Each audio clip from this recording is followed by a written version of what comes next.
मोमिन नफ़रत नहीं कर सकता, ठीक है। नफ़रत से और बिटरनेस से और वेंचफुलनेस से हमें अपने दिल को।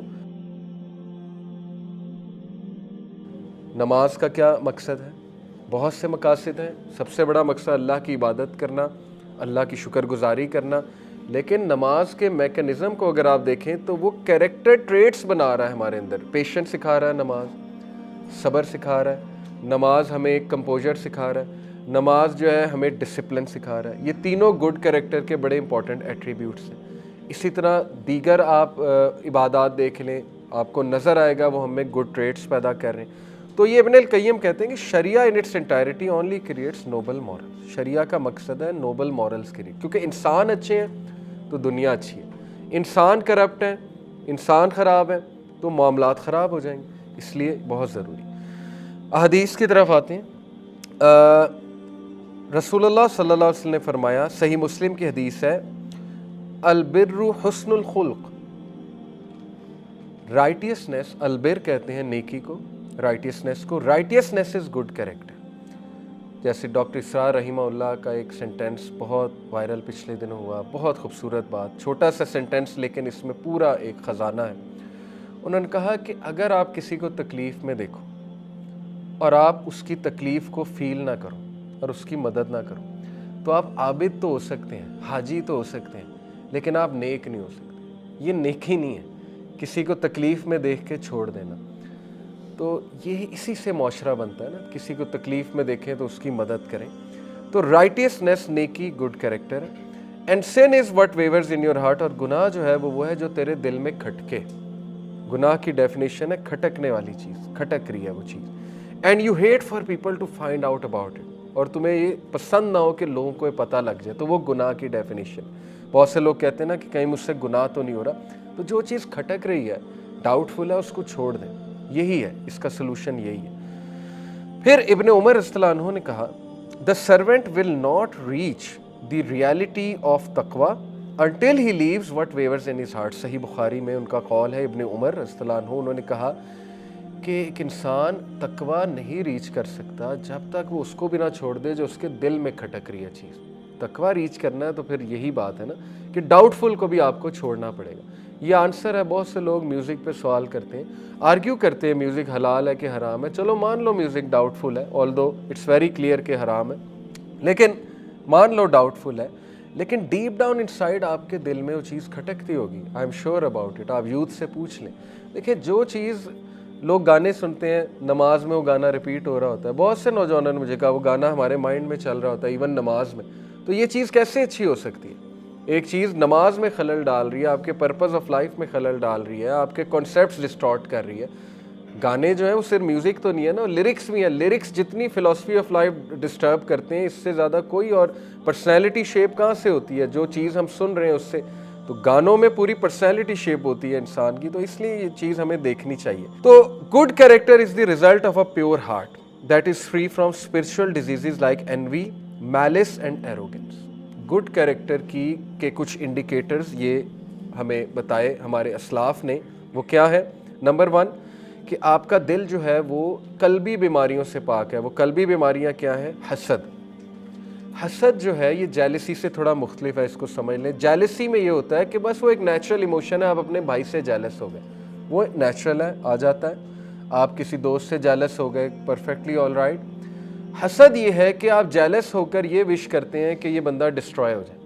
आप में वो नेगेटिविटी आ जाती है कि इससे चीज़ ख़त्म हो जाए और मुझे मिल जाए। ये हसद है। और यूसुफ अलैहिस्सलाम के भाइयों ने हसद किया और उस हसद की वजह से, वो पहला एक्शन हसद था, उसकी वजह से बड़े बड़े गुनाह करते गए। डोमिनो इफेक्ट, एक गुनाह दूसरे गुनाह की तरफ लीड किया, फिर तीसरा, फिर चौथा, फिर पांचवा। कैसे? हसद से बात शुरू हुई। हसद led them to plot become negative, और उसके बाद कत्ल तक बात गई कि कत्ल कर दें, वो भी दिल में आया, लेकिन खैर वो ज़ाहिर अल्लाह के फ़ैसले कुछ और थे। फिर ये कि फेंक दिया कुएं में, उसके बाद झूठ बोला बाप को जाके।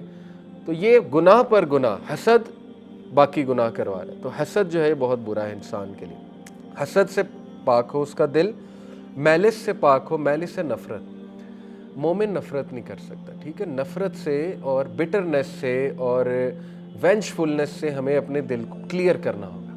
और बहुत से ऐसे हादसात इंसान की ज़िंदगी में होते हैं, अगर वो उन हादसात की सही इंटरप्रिटेशन ना ले तो वो नेगेटिव हो जाता है, उसके दिल में नफ़रत आ जाती है, वो बिटर हो जाता है, वो वेंजफुल हो जाता है, डिसीटफुल हो जाता है, रिवेंजफुल हो जाता है। और इसीलिए ज़रूरी है कि आप अपने साथ जो हादसात हैं उनकी सही इंटरप्रिटेशन बना लें, उनका सही पर्सपेक्टिव पा लें, ये बहुत ज़रूरी है। ठीक है जी। तो मैलिस, नफ़रत बहुत बुरी है, इंसान को नेगेटिव बनाती है।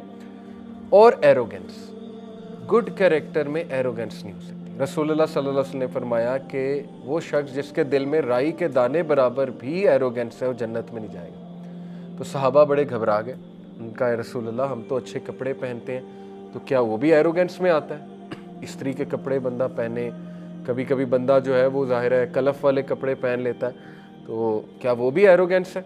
तो अल्लाह के नबी सल्लल्लाहु अलैहि वसल्लम ने फरमाया कि नहीं, arrogance is rejecting the truth, हक को झुटलाना ये तकब्बुर है जबकि हक वाज़े है, और लुकिंग डाउन अपॉन पीपल, लोगों को अपने से कमतर समझना, ये एरोगेंस है। तो अपने दिल की सफाई और उसकी रिवीजन बहुत ज़रूरी है कि इंसान जो है वो तकब्बुर देखे कि कहीं मेरे दिल में तो नहीं आ रहा किसी वजह से, और उसको क्लीन करता रहे। लोगों को लुक डाउन अपॉन करना, और ये बहुत ज़रूरी है।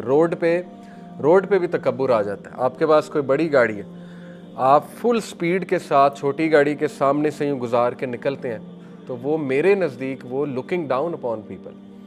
ठीक है, एक वो एड्रेनलिन रश होता है, लेकिन अगला जो है वो फील छोटा कर सकता है ना। तो ख्याल करना चाहिए इंसान को, एक एक चीज़ पे इंसान को ख्याल करना चाहिए, क्योंकि गुड कैरेक्टर में फिर एरोगेंस जो है वो ज़ाहिर है नहीं होती। तो फरमाया रसूलुल्लाह सल्लल्लाहु अलैहि वसल्लम ने कि एरोगेंस जो है वो क्या है? Looking down upon people and rejecting the truth. फिर एक बड़ी ज़बरदस्त हदीस आती है। अच्छा, एक और बात भी स्कॉलर्स कहते हैं, a person with good character had integrity and is not overly attach to worldly things at the expense of righteousness. Good character का एक और इंडिकेटर ये है कि बंदे में इंटेग्रिटी होती है। इंटेग्रिटी से मुराद है कि उसकी वैल्यूज़ हैं, वो अपनी वैल्यूज़ पे पक्का है। जैसे गुड कैरेक्टर की एक निशानी ये है कि अगर आपको कोई शराब ऑफ़र करे, चाहे आप पे जितना मर्जी प्रेशर है, या आपको हैंडशेक ऑफ़र करे खातून, जैसे टीवी ये क्रिकेट मैचेस में होता है, तो आप वहाँ से स्टेप डाउन कर जाएं। ये गुड कैरेक्टर की निशानी, स्ट्रॉन्ग कैरेक्टर की निशानी है कि मेरा मज़हब इसकी इजाज़त नहीं देता। या कोई अल्कोहल कंपनी आपको स्पॉन्सर करना चाहे तो आप इनकार कर दें कि नहीं, मैं ही नहीं कर सकता। या आप कोई जॉब कर रहे हैं, आपको कोई ऐसी वेबसाइट डिज़ाइन करने के लिए दी जाए जिसमें ज़ाहिर है अल्कोहल प्रोडक्ट्स होंगे या कुछ और ऐसा होगा, तो आप इनकार कर दें कि इसकी मेरा मज़हब इजाज़त नहीं देता। रिज़्क़ देने वाली ज़ात अल्लाह है, वो राज़िक है, उसने मुझे रिज़्क़ देना है। तो रिज़्क़ का कॉन्सेप्ट भी बड़ा मज़े का है, मैंने लास्ट टाइम भी बात की थी। रिज़्क़ लिखा है, मुतय्यन है। तो वो एक बाबा जी गाँव के थे, सही वाक़या, उन्होंने बड़े मज़े की बात की। उन्होंने कहा कि मैं कम इसलिए खाता हूँ ताकि मेरी उम्र बढ़ जाए, क्योंकि ज़ाहिर है एक बंदे के पास 3 दिन का खाना है, तो वो उसको अगर कम खाए तो वो 6 दिन ज़िंदा रह सकता है। तो ये कम खाना, ये भी एक हिकमत की बात है। तो रिज़्क़ आकर रहेगा, ज़ाहिर है इंसान का जल्दी कंज्यूम कर लेगा तो ज़ाहिर है कि फिर उम्र कम होगी। ये इस्लामी फ़लसफ़ा नहीं है, वैसे ही मैं एक मिसाल